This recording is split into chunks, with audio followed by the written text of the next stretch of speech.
You're listening to episode 1 of the Dogs for People 2 podcast presented by Dingle Days. I'm your host, Geryah Dingle, and I believe anything can be learned. If you believe that's true as well, then keep listening because this is the #1 show to dive into serial learning and bring you the best tips, strategies, and technologies for pet parents. Today on the show, I'm joined by Jeremy Mclaughlin, owner of Family First Canine, AKC, CPE, and NACSW judge. We're going to be talking about getting started in scent work for beginners. Enjoy the show.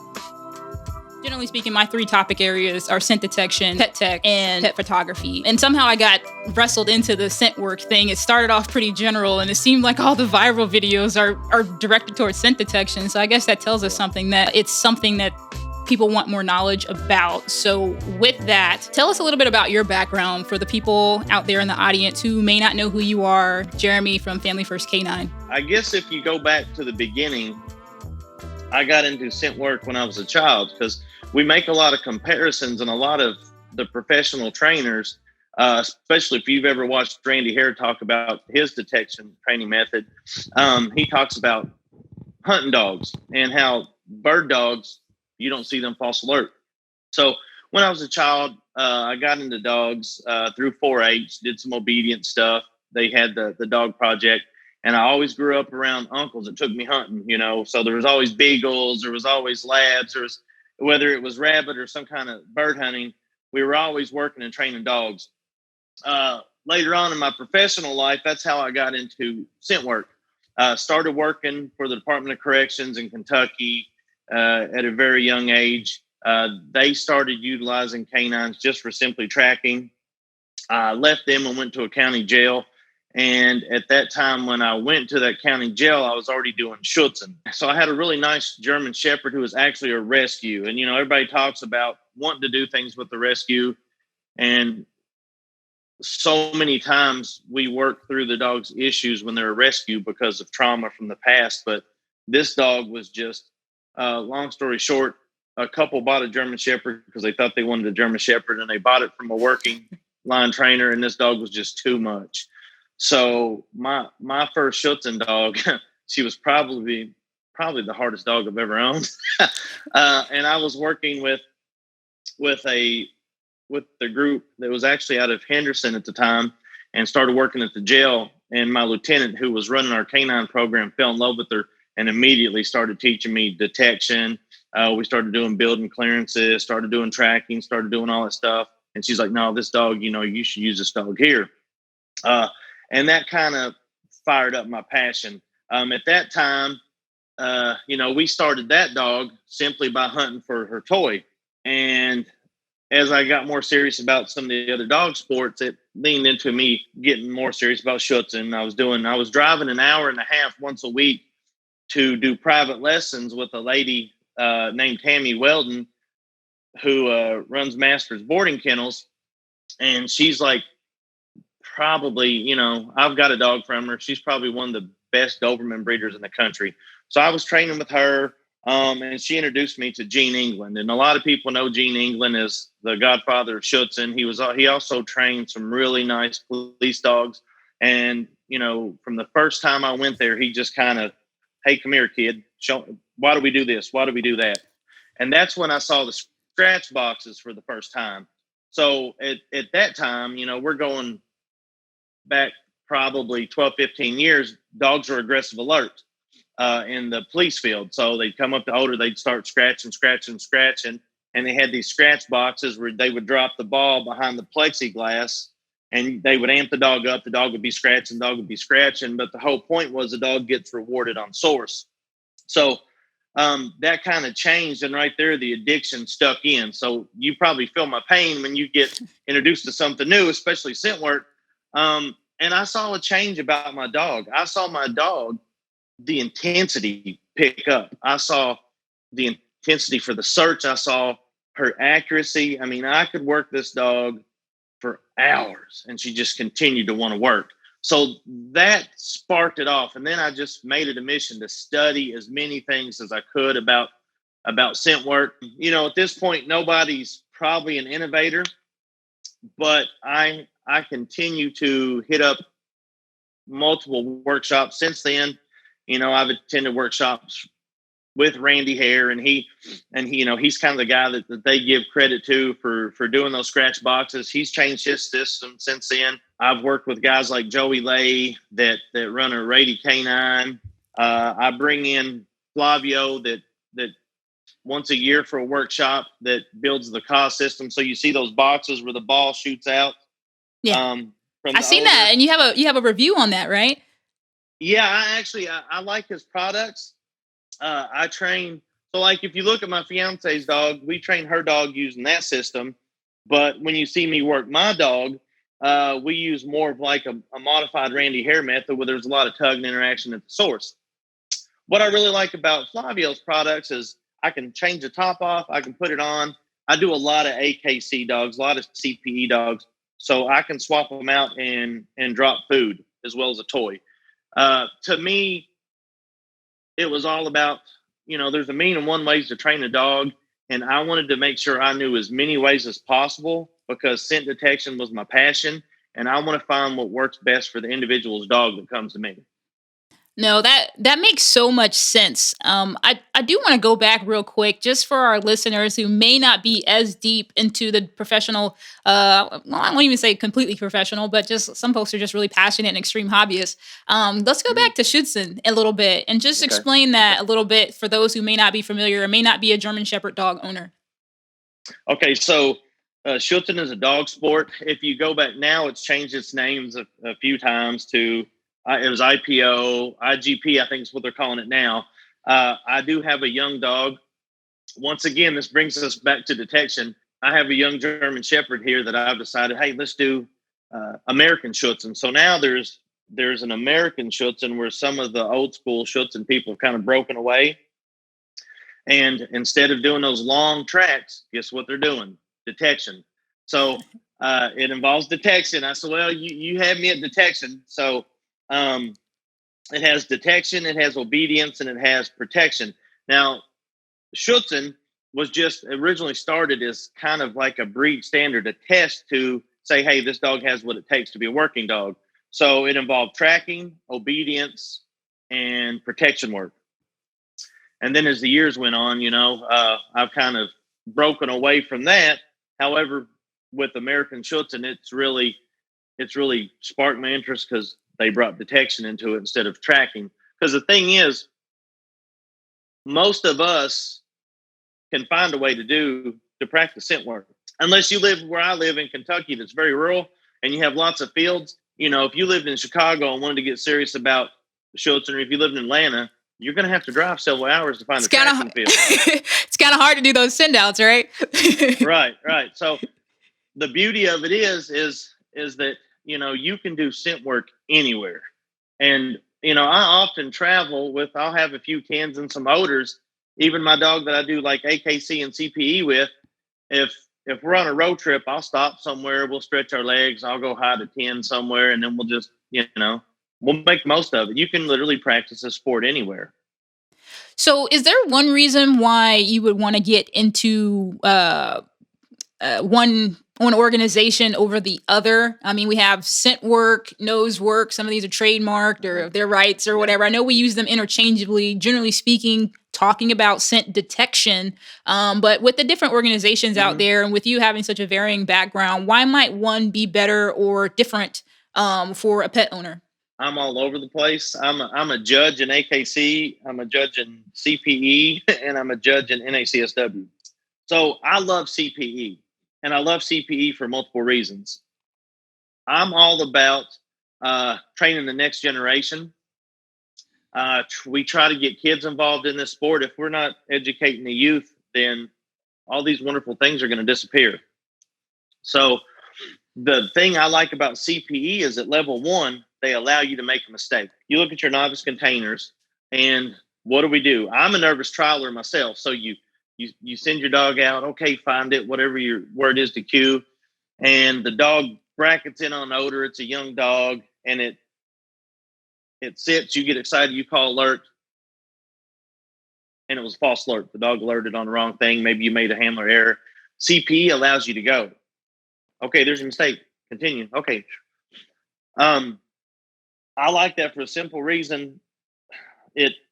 not to sound like a big softy, but I was judging a trial back in January, February in Evansville for AKC.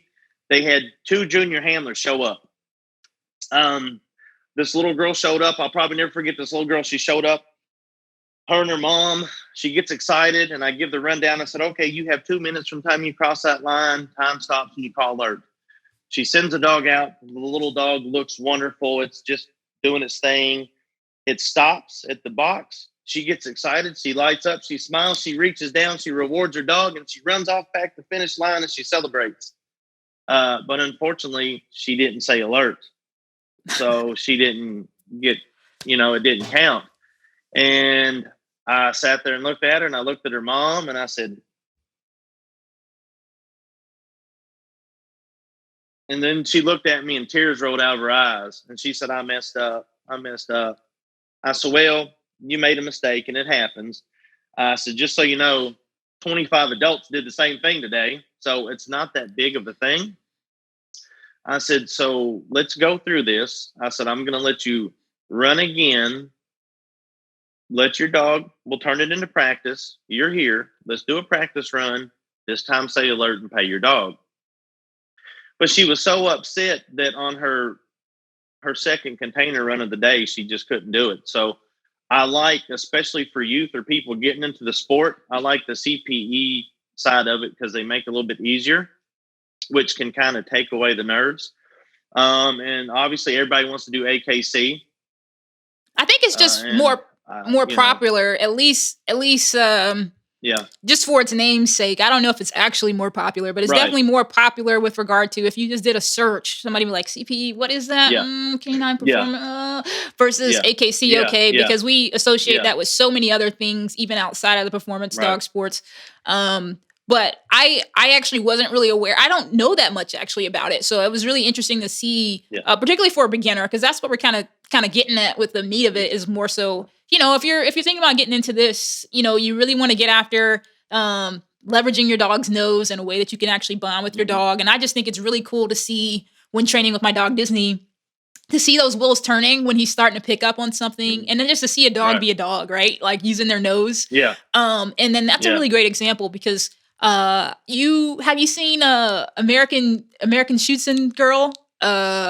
She's little junior not handler, yeah, she's doing her thing on YouTube.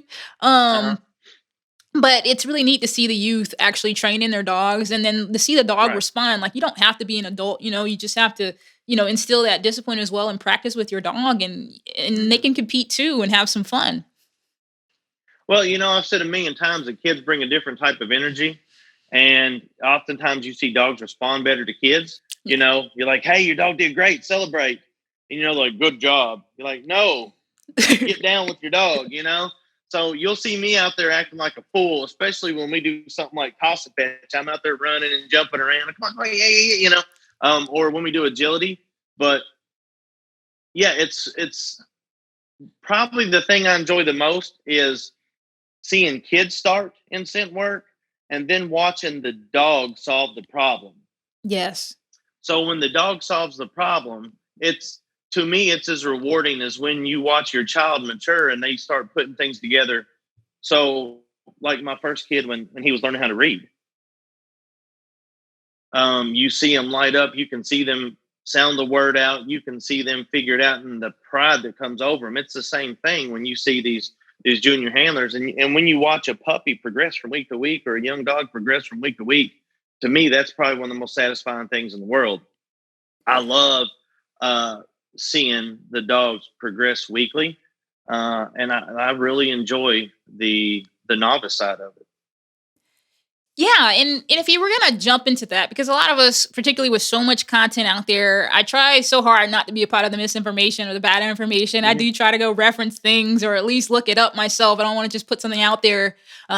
This is like my digital apprenticeship, if you would, because for anybody out there trying to be a dog trainer, there's plenty of places to try to get certified, but there's not like one official certification. And the one commonality, at least that I've run across, is that spend time with the people who do this all the time. If you want to be an AKC Scent Work judge, I've taken the online course, but you got to spend some time with an actual judge if you really want to be certified. So I haven't been in one place long enough to get that accomplished, but it's definitely on the to-do list. But things like YouTube provide an outlet. There's so much bad information out there. That's why I wanted to bring on someone who had a little bit more, you like the fun side of it, but you also know the rules as well. So if we backed it up, and we broke it down and we talk about AKC Scent Work or just scent detection work, I won't, narrow it down necessarily to a specific organization. And we go from odor imprinting through the stages. What would you say are the basic stages for getting into it? What are the gates that you go through with regard to progression? So I'll make the statement. You'll hear me make this statement 1,000 times. Oftentimes when we start out, everybody wants to just rush through it. And we can't rush through it, because if we rush through it, we're going to have issues later on. So if imprinting is done correctly and we spend time on building value to that odor, then everything else is a nice, smooth progression. And we can always back up. Nobody ever wants to back up, but the beauty of it is that we can take a step back and continue to work. Everybody wants to rush and get that first title. Hey, I love titles. I love ribbons. But the best advice I can give is make sure you're spending enough time at the early stages. So if you saw my video on the odor imprinting tubes. Yes, very popular, very popular. One of the best out there, actually, because it's very clear. Thank you.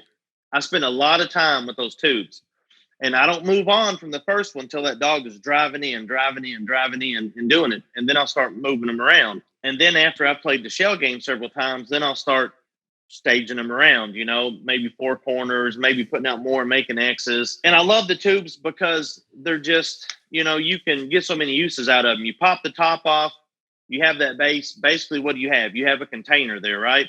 I've worked a lot of dogs that are rescues and they're fearful. We use scent work to build their confidence up. Maybe they won't put their head into the tube, so I can pop it off. I can still utilize it in the same method. I can still reward at source. I can still get the dog up there. It just kind of opens it up a little bit more.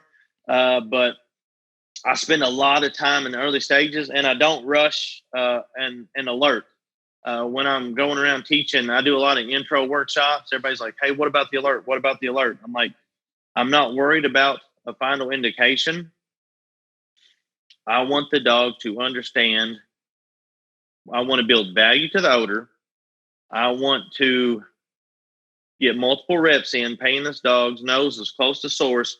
You will start seeing the dog will already start giving us a body language change, especially several weeks in. I've got a young guy that came in with a German Shepherd, and we're training his dog, and he keeps asking the same question. When are we going to get the alert? When are we going to get the alert? I said, watch your dog and read his body language. I mean, the dog's locked up and his nose is already on the container, or the dog standing there, nose touching, the scent wall. I said, I'm not worried about the final alert, because there's going to be times you're never going to get 100% sit. Sometimes when you're working a dog, that dog may just lock up. We have to pay attention to our dog's body language. And I'm kind of getting off topic here a little bit, but to me, some of the most important things we can do is to build value to that odor. Because if I'm working a detection dog, even my personal dog I do for sport, I do agility with her. So scent work has to be as fun as agility, if not more. So, we definitely have to build value. As you progress by building that value, what I find is the problem is, as we put too much, if we look at it as a chart, if we put too much obedience, and everybody wants that beautiful sit stare, if we put too much obedience on the dog, the intensity for the search goes down. So you really want to kind of, if we could keep it leveled up, I would much rather have my dog up here. And, I used to really freak out about the dog looking back at me. But if that dog's sitting there staring and it's on odor and knows it's on odor, and it looks at me and it looks back, that dog's basically just telling me, hey, you owe me a payment, right? So I don't worry about it. I want to keep the intensity up, because as we progress, if we look at AKC, novice is fun. Advanced is a little more challenging. but it's easily doable. Where most people hit the wall is once they get past advanced. You start getting into multiple distractions, multiple odors, multiple rooms. So the method that I use for dogs, whether it's sport or it's professional, I want to build that intensity up. I want to build that drive up, so to speak. And I guess drive may be a bad term because everybody wants to argue what's drive, but I want to build so much value that they're going in and they're searching, because if you get serious and want to continue to title, you're going to have multiple rooms, multiple odors, multiple distractions. And I will always go back, at least once a week and just set out something simple. I never did post a video, but I did one for a client where I just took 3 bases of the tubes out, and I put odor in one. I put 2 strong distractors in one. And we just played a shell game in the house. And one of it was something, I got bored and I watched a webinar, and I'm like, I thought I was doing a good job on distractors, but I would have never thought. And they're like, no, I saw it in the elite level in NACSW, a tea bag. I'm like, whoa, that's a good distractor. Tea's strong. And, what do dogs do when they naturally come into a strong odor? They're going to check it out. And what's that? So, there's something. Yeah. So my mindset has always been, if I go to a workshop and I learn one thing I can take away from that workshop or training, then it was worth it. And it doesn't matter if I paid $100 or $500. If I got one thing I can add to my toolbox, then it was worth it. So, I like to spend a lot of time at the early stages, really get my dog searching confident and with intensity to the odor, and just learn the dog. So if I have a new client, I really want them to I kind of take them out of the equation. So if we're doing containers and I have 10 boxes sit out there, I make sure that they're slack on the leash and that they're just they're there, but they're not there. And the dog's doing its thing, and that they're watching their dog. Because from a judge's perspective, the biggest mistake I see is tight leash, and people will pull their dog off the odor and they're not paying attention to their dog. Because some of these dogs, their body language is extreme when they come into odor. Like, you'll see the whole body pop around. So I spend a lot of time on foundational stuff before I progress anywhere else.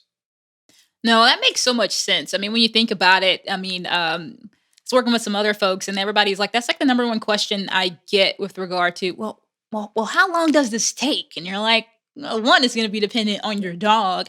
And then, for anyone that's really in the dog training, about the pillars of dog training, but one of them is consistency. So if you're only going to train every once in a while, you can't expect this perfect, pristine. And like you said, you're not going to get it 100% of the time anyway, with regard to that indication. What I found with Disney, he started to offer me a behavior, and I liked it. So I reinforced it. I was like, okay, he's giving me a down. He was giving me a down. And I was like, well, instead of me having to tell him down, if he's going to do it on his own, and then we just started to just go with it. I was like, that's what he's giving me. I mean, I guess you could, you could shape a sit or whatever, and the odor may not always be directly accessible, but I was like, he's giving it to me, so I'm going to reward it. I like that too. So I would reward him, for having nose on target. At the time, it was something that was accessible, so he could get nose on target. And then he offered me the down, so I would give him a little jackpot in the initial stages, so he understood, oh yeah, that's really good. Like, so I don't know. It was really neat. We haven't progressed beyond right now boxes. So what I want to try to do is start to switch out the container element. Well, not like the oil itself, birch or whatever, but the actual containers that we're using, maybe a bucket or something. Mm-hmm. So he doesn't because right now he's like super excited about boxes. And I'm like, maybe it's time to move on to try something different. So he doesn't think, okay, it's all about the boxes. Yeah. So, and you just said it. I mean, it's that simple. We just reinforce that behavior we want. And everybody, for whatever reason, people really stress that indication. Oftentimes, like, I've utilized the ball popper to switch police dogs over from aggressive alert, because nobody wants an aggressive alert dog anymore, to passive. The dog, out of frustration, if it's not getting rewarded for scratching, is going to offer another behavior. Typically it's a sit, because they're like, what's going on? What do you want me to do? And then that's when that's when I utilize it. I'm like, yes, pow, and there's a reward. Some dogs it's taken several weeks to do. Some dogs it has in a matter of a few days we've been able to fix that. There are some trainers out there in the professional realm that have certain terms, and they want to immediately start forcing the dog into a sit on a box. Hey, it works. The guy's made a lot of money, but I don't want any negativity created. So I don't want to create any undue stress when I'm starting a dog in scent work. So I'm not gonna be the guy that takes a dog up to the box and forces them into a sit from the beginning stages and starts from there. I won't say any names, but if the guy shows up at every police canine conference, I'm not going to do that, because to me, the most rewarding and most fun thing a dog does should be scent work. And I want to say that it's probably the one thing you can do that's 100% positive, but there's still corrections in scent work, because a correction is just the absence of the reward. Exactly. So, I mean, there's still going to be something there. But I spend a lot of times I look at scent work as a 5,000 piece puzzle. You know, you walk in, and I'll go visit my parents at the Senior Citizen Center, and you'll see 4 or 5 people sitting around, and I look at that and I'm like, how do you ever put that puzzle together? How do you ever put that puzzle together? And that's what I want my dogs to problem solve. So when you said that it was time to move on from the boxes, I got tickled, because if you see where we do scent work, it looks like a big yard sale. So like I'll swing by, I'm driving the other day, and I look, I pull in, and I come running out, and the lady's like, I'm like, ooh, how much for that little lunchbox? How much for that cooler? How much for that Hello Kitty bag? How much for this? And she's looking at me, and here's this big guy jumping out of a pickup truck wanting a Hello Kitty bag. But diversify your training experience. I mean, right. in a progressed way, right? Like, obviously don't go ahead of what your dog, at his or her level, but exactly. Right. And that was pretty natural. He just came to that because it's like, okay, my dog thinks every time he sees a box, we're about to do scent detection.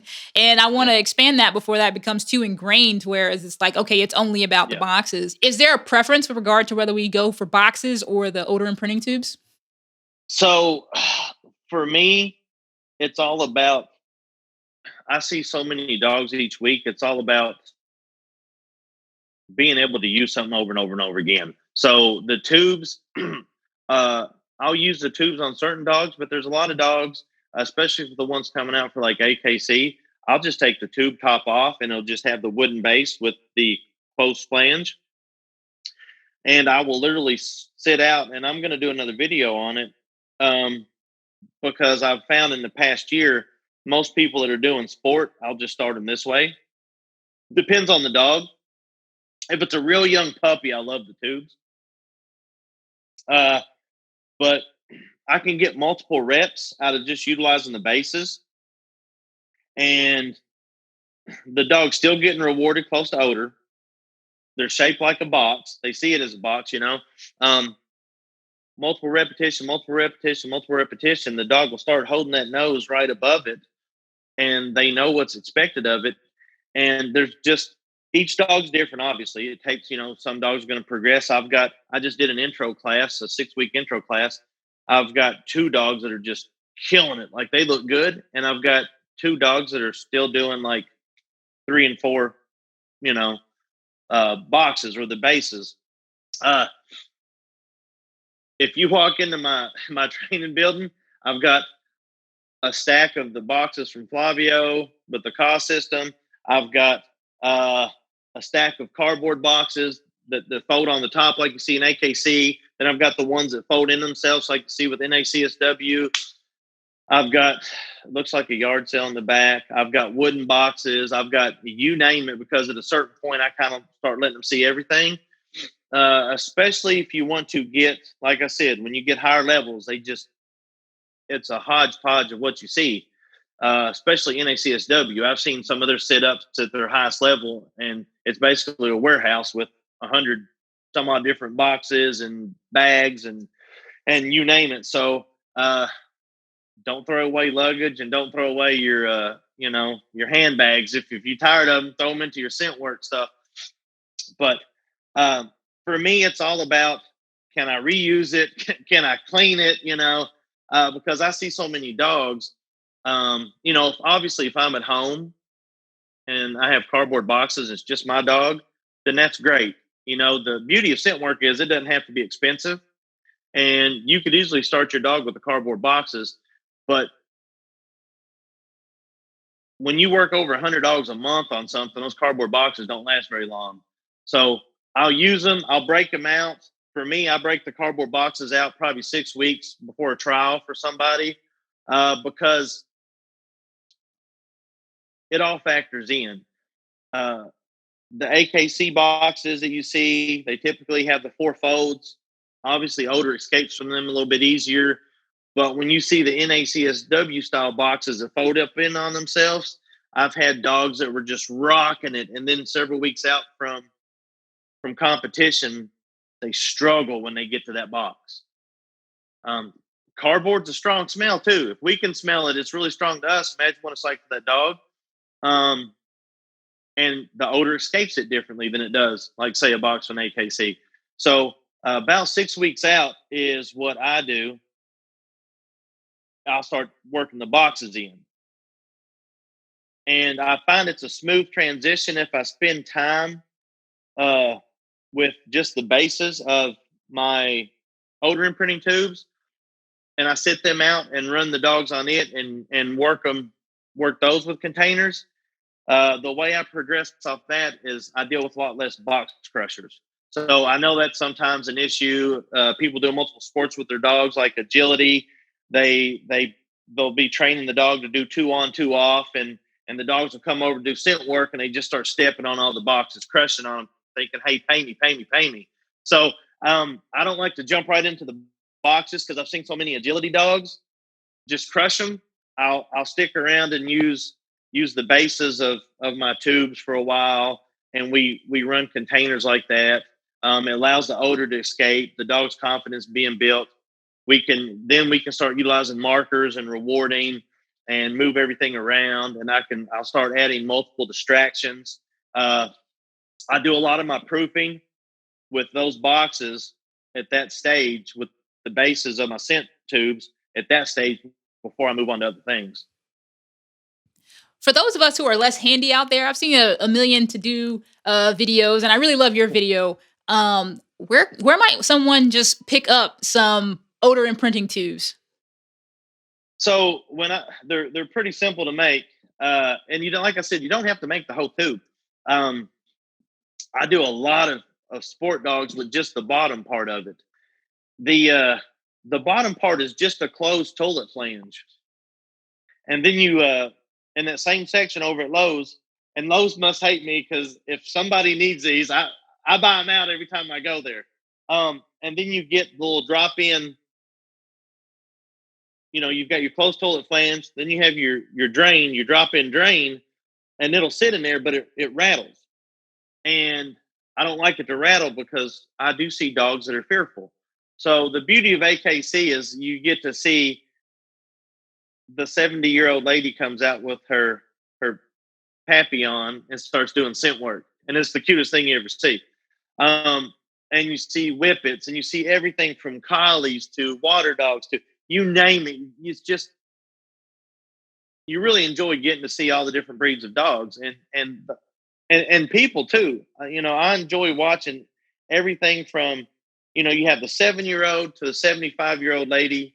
One time I was judging this little lady probably weighed 50 pounds and her dog was 70 pounds, So I enjoy it. And I'm getting off track here, but because I see so many dogs, you do see some fearful dogs come in, and that rattle can sometimes scare them.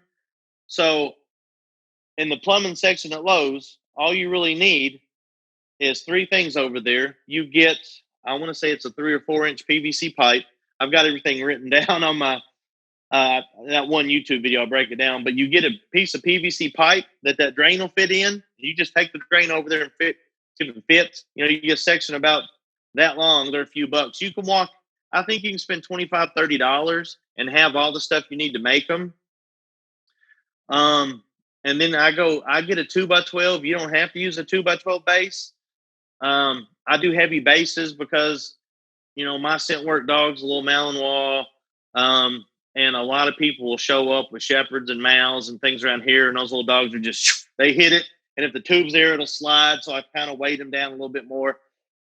But, one trip to Lowe's, I do 12x12, foot squares on the bases. And those will actually, I know our Lowe's will. If you say, hey, can you cut this into foot sections? You're not lugging a big 10-foot long 2x12 out. They'll cut it up for you. But I mean, it's real simple. You don't have to be very handy to do it. Once you've got it cut, you just put that closed toilet flange on there, put a couple screws in it, cut a piece of PVC pipe and sit the drain in and it snaps right in.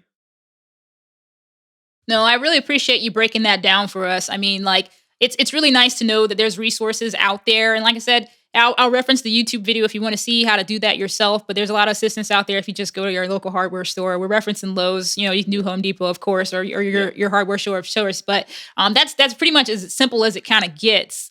Just some key takeaways with regard to, hey, I'm out there. I got a dog. I want to get into AKC Scent Work or some type of scent detection.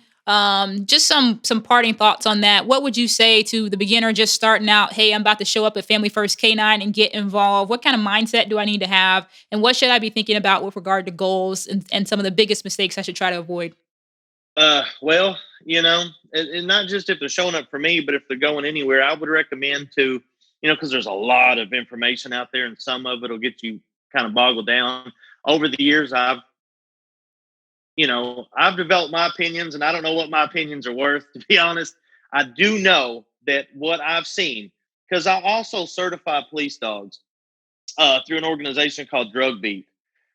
So handler mistakes are, it's prevalent in the professional realm too. I love the systems that reward at source. I'm not an indirect reward type of person. So if the dog's coming back to me, I've noticed that the dogs that are trained in certain style systems, especially for competition, that those dogs will start scooting further and further and further and further away from odor. And as a judge, I'm going to ask you, and you say alert, I'm going to say, show me. If I've got a question, I'm going to say, show me. Where's this at? And if your dog's this far away from odor, so like for mine, I like, I'll drop a little ball on a string down and I'll tug and interact at odor with her. Amy's dog, he'll tug a little bit, but that popper really fires him up. But it's all about timing for the popper. I'll wait till he's closer in and reward, and you'll see people utilizing that popper. The dogs will fall into a sit and they'll scoot 2 or 3 feet away from the odor and they'll pop a reward up. So, we want to make sure we're rewarding our dog closest to source, even if it's food. We utilize that marker. Yes. And then the hand comes around and we feed the dog right there. So I would say, hey, go out and find somebody that has experience in the background. Obviously, I get a lot of questions. I go to workshops and they're like, hey, I'm doing this online thing. And I'm not going to bash some online classes. Some of them are really good. But I can tell you that me personally, if I watch a webinar or I do something, now it makes sense to me because I've been involved for so long. But a lot of times, for like instance, I'm fairly new to agility. This is the first dog I've had that I've considered to be, hey, let's try high level agility with. So even I've got a membership to 2 online things just to do drills, just to understand different types of combinations of jumps and stuff I can do in my yard. And they'll start talking all these techniques and all these things. And I'm messaging my coach. I'm like, what are they talking about? So sometimes the information's overwhelming. Sometimes we can misread it because, we live in the the modern day of information. So there's podcasts, there's all kinds of stuff. And I have people that'll, even with the working dogs, hey, so-and-so said they do this. I'm like, right. But they do that because they didn't have any other choice. And we have choices. We're not going to do this. So I would say, you know, kind of do your research. I was very blessed that I just kind of fell in with the people I fell in with. I wasn't there for detection at that time. He'd say, come here, kid. Why are we doing this? I don't know. Well, we're doing this because we're doing this, this, this, and this. And then the next thing you know, I was addicted. So that just naturally made me want to go out and get more information.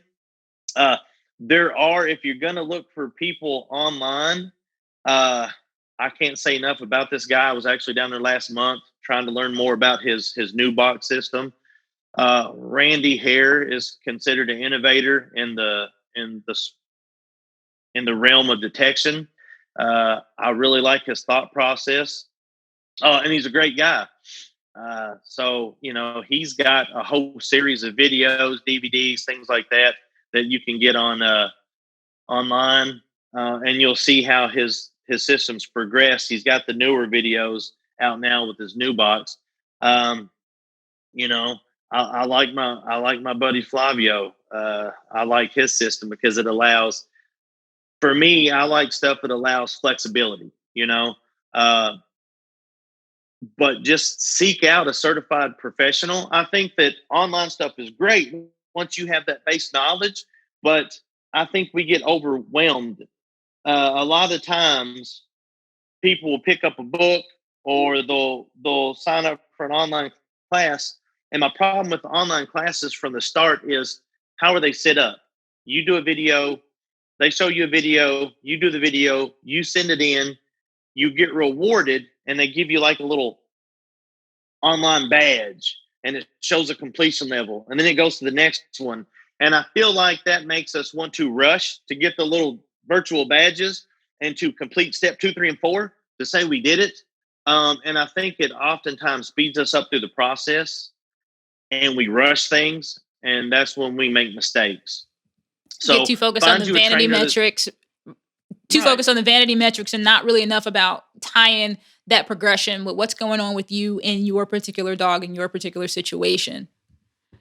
Right. So once again, you know, if you were to find somebody that's got experience in it, a lot of people will come over from the professional realm to the sport realm, and they'll be hosting classes, and you'll get a feel.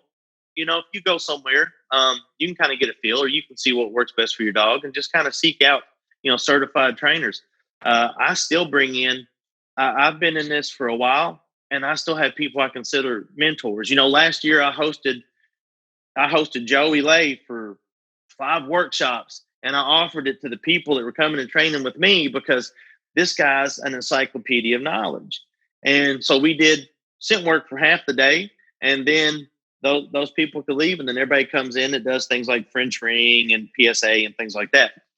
But you know, attend some workshops too. AKC does a wonderful workshop for people that are either judges or want to do judging, where they talk about just sitting up hides and creating a challenging but yet accomplishable hide.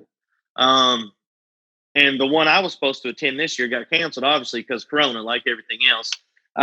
But they'll have about 6 of those or more a year, and they're a wonderful workshop for those that are either judges to continue our knowledge, so we can say, hey, you know, if you're doing an advanced level, how would you do this or this? Or if you're going to do this, how would you sit this up? How would you sit this up? Do you want to challenge them so much that you have 2 odors converging on each other, or do you want to make it like this? So they educate you on how to actually sit up your hides. And even if you're not a judge, that's some great knowledge to have if you want to be a serious competitor. There's also some pretty good people in NACSW that do webinars on just, hey, and I wish I could think of the lady's name.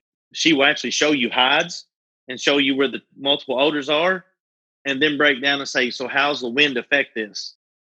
That's some really great value added, because that's really important to understand. Like I said, I think I use the analogy of my digital apprenticeship. So I don't want anybody to think out there, no, I'm not certified yet. But in my training, I try to be educated about it. And we have actually, my dog, we started with the basics, because I think even with all these sports, they're fun and everything. I mean, we started with basic obedience, level 1, level 2, and I know that may vary by where you are, but generally speaking, he's level 2. So he has his basics right there. I don't necessarily struggle with engagement. So now we can go do more fun things and learn things, and you can integrate that stuff, but it's always easier if you can at least get your dog to pay attention to you.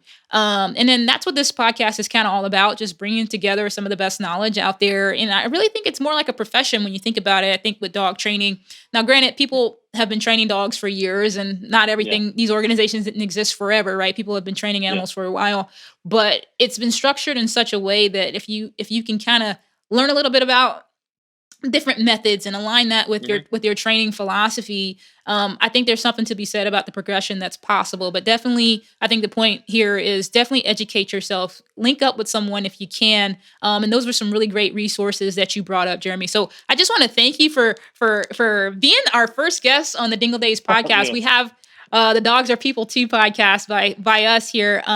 Just so we can connect with you later, can you tell everybody where we can find you, either on the internet, social? I'm on Instagram. Please follow me on Instagram. I'm struggling. I've got like 2,000 followers. YouTube, technology seems to be working against me today as I've tried to upgrade and go to a MacBook. So my videos, I've got like 8 videos that are chopped up that I haven't posted. So we're on YouTube, we're on Instagram, playing with creating a Patreon account. So I can just kind of lay out from start to finish what I do with the dog. And I'm going to charge like $20 a month or something, $15, $20 a month, because I want to show, like I described, the variations of just utilizing the basis for the scent tubes. And of course, we're on Facebook, Family First Canine. So we've done a couple giveaways on YouTube. So I will say this, we gave away actually a stuck box, small with Flavio, partnered with him. If you followed us both on Instagram and subscribed on YouTube, we gave one of those away. I gave away an e-collar. My next giveaway, when I reach 2,000 subscribers. So basically, they have to follow me on Instagram and subscribe on YouTube. I'm going to give away a Roughland dog kennel. I love these kennels. They're affordable. But when I travel, I want to make sure my dog's as protected as my child is in a car seat, right? So, they breathe, they wash out really nice. I've got a ton of them. And you just go watch the videos when they're dropping dumbbells on these crates and it's just bouncing off. And the standard crate that we travel with, it goes right through it. That gives me a peace of mind when I travel. So, I'm on there and I'm kind of like you. I like to bring knowledge. I just, my YouTube channel started because I wanted to have fun. And it's all about, it doesn't matter what you do with your dog as long as you have fun. And we've done, our most popular videos have been our intro videos, like dog diving. I drove to my friend's place. We did a dog diving video and people loved it. So that's what I say. That's the biggest thing I say is it doesn't matter what dog sport you do. So many people get caught up online and they want to argue about, oh, well, I do this, I do that. At the end of the day, are you out there having fun with your dog? Do you enjoy your dog?